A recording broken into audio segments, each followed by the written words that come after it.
So I posted a short video on another social media platform that started to get some pretty feisty comments. The topic was about not asking one very common sales call question throughout your sales conversation. The question of, so do you have any questions?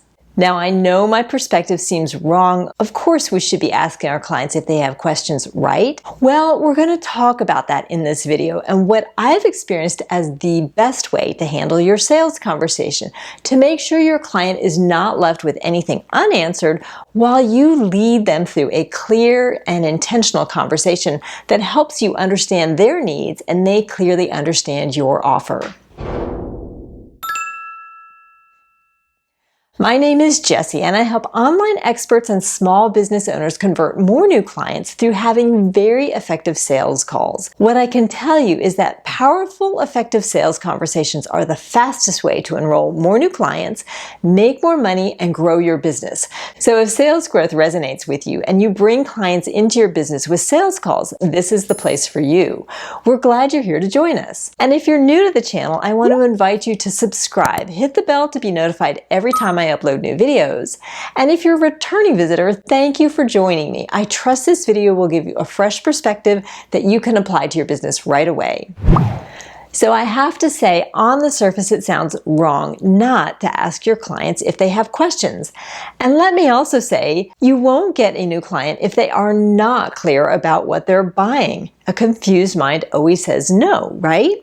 So our goal is to not sell someone something that they're confused about. Because what happens if they are confused yet still buy from you? Well, this is really bad because you're likely to have a very unhappy client who's frustrated and has a poor customer experience. In my opinion, one of the most important things we can do for our future clients is to set great expectations about what we do and how we can help them.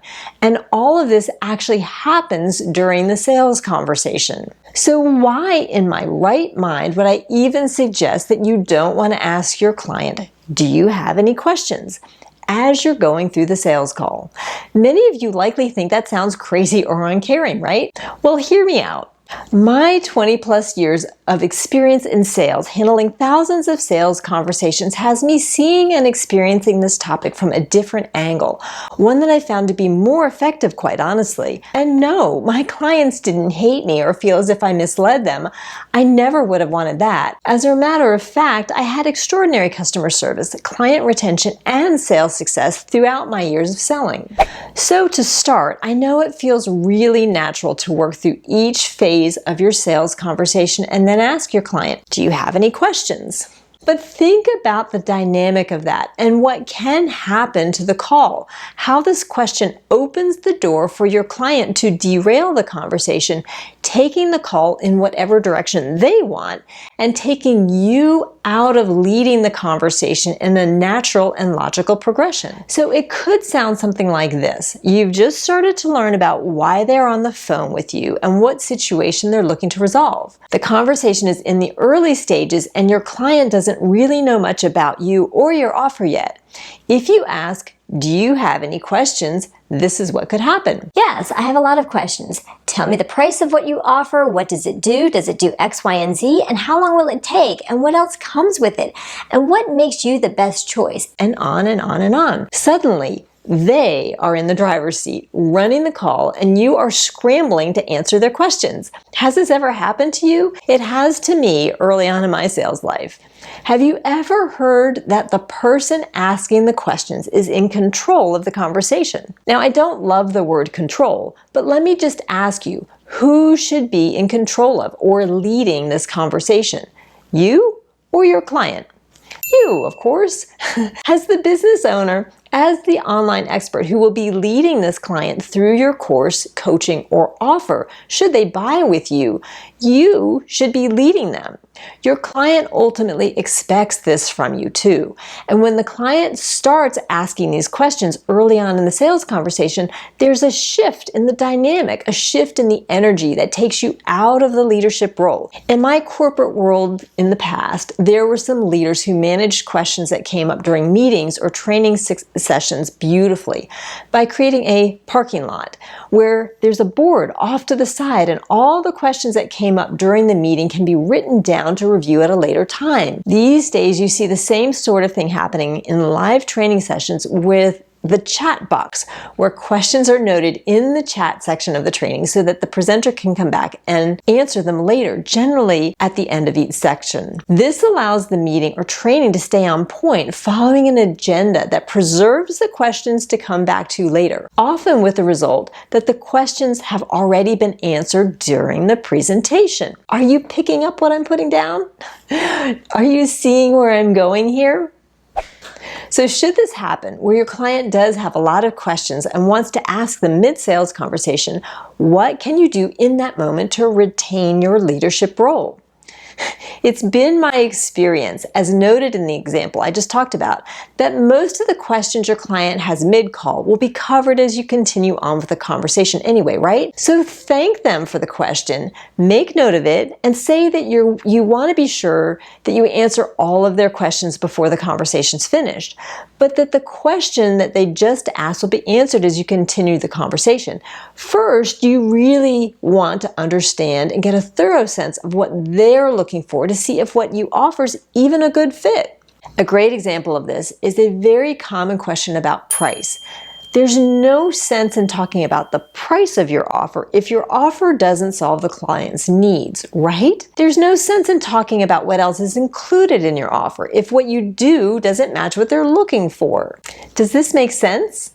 It's like having a parking lot for whatever questions they have, and you'll review them all before the call is done, just not taking the call in another direction in that moment, which can make the call very disjointed and confusing. When you manage the questions in this more systematic fashion, it allows you to lead the conversation in a way that's intentional, logical for your clients, and progresses through all the information that both you need to know and the client needs to know without hopping around and making everything messy.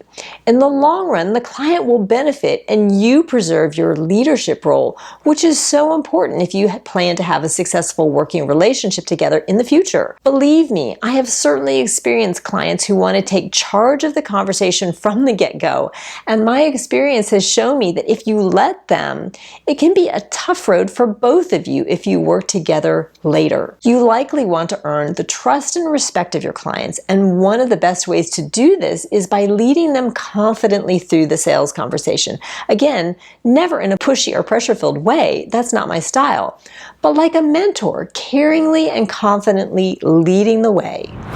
So when I suggest that you don't ask your clients throughout the sales call, "Do you have any questions?" I mean simply that you don't want to prompt them throughout the sales call to ask questions. Instead, you can choose to lead them through a systematic, step-by-step call that, if done well, will answer most of their questions as you move through the conversation. Remember, your sales conversation is the first indication of what type of coach or consultant you will be for them. Will you be a strong leader and trusted advisor who can guide them to the results and goals they want? So if you use a systematic sales conversation, it will likely cover most of the information that the client needs to know.